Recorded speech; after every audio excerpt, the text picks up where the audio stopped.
Communication is usually defined as the transmission of information. The term can also refer to the message itself, or the field of inquiry studying these transmissions, also known as communication studies. The precise definition of communication is disputed.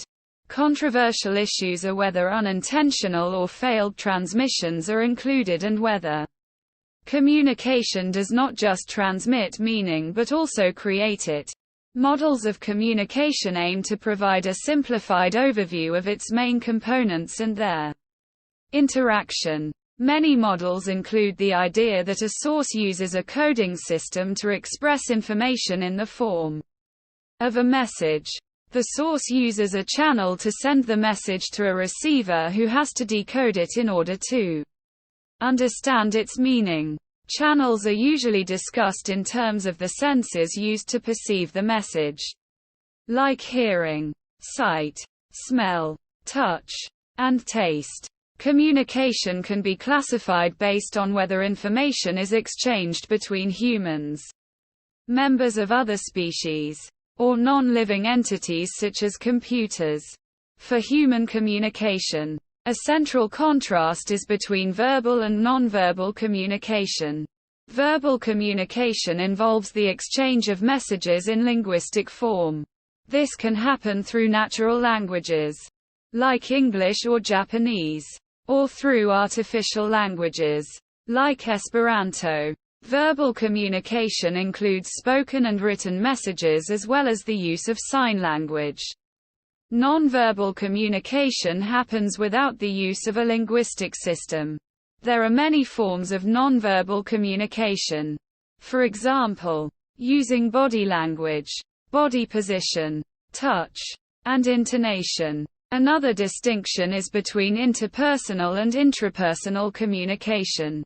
Interpersonal communication happens between distinct persons, such as greeting someone on the street or making a phone call. Intrapersonal communication, on the other hand, is communication with oneself. This can happen internally, as a form of inner dialogue or daydreaming, or externally, for example, when writing down a shopping list or engaging in a monologue. Non-human forms of communication include animal and plant communication.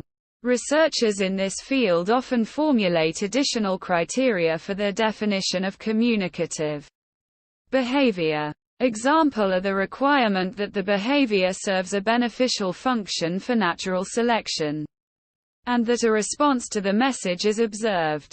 Animal communication plays important roles for various species in the areas of courtship and mating, parent-offspring relations, social relations, navigation, self-defense, and territoriality. In the area of courtship and mating, for example, communication is used to identify and attract potential mates. An often discussed example concerning navigational communication is the waggle dance used by bees to indicate to other bees where flowers are located. Due to the rigid cell walls of plants, their communication often happens through chemical means rather than movement. For example, plants like maple trees release so-called volatile organic compounds into the air to warn other plants of a herbivore attack. Most communication takes place between members of the same species. The reason is that its purpose is usually some form of cooperation, which is not as common between species. However, there are also forms of interspecies communication, mainly in cases of symbiotic relationships. For example, many flowers use symmetrical shapes and colors that stand out from their surroundings in order to communicate to insects where nectar is located to attract them. Humans also practice interspecies communication. For example, when interacting with pets. The field of communication includes various other issues, like communicative competence and the history of communication. Communicative competence is the ability to communicate well and applies both to the capability to formulate messages and to understand them. Two central aspects are that the communicative behavior is effective, i.e., that it achieves the individual's goal, and that it is appropriate, i.e., that it follows social standards and expectations. Human communication has a long history, and how people exchange information has changed over time. These changes were usually triggered by the development of new communication technologies. Examples are the invention of writing systems, first pictographic and later alphabetic, the development of mass printing, the use of radio and television, and the invention of the Internet.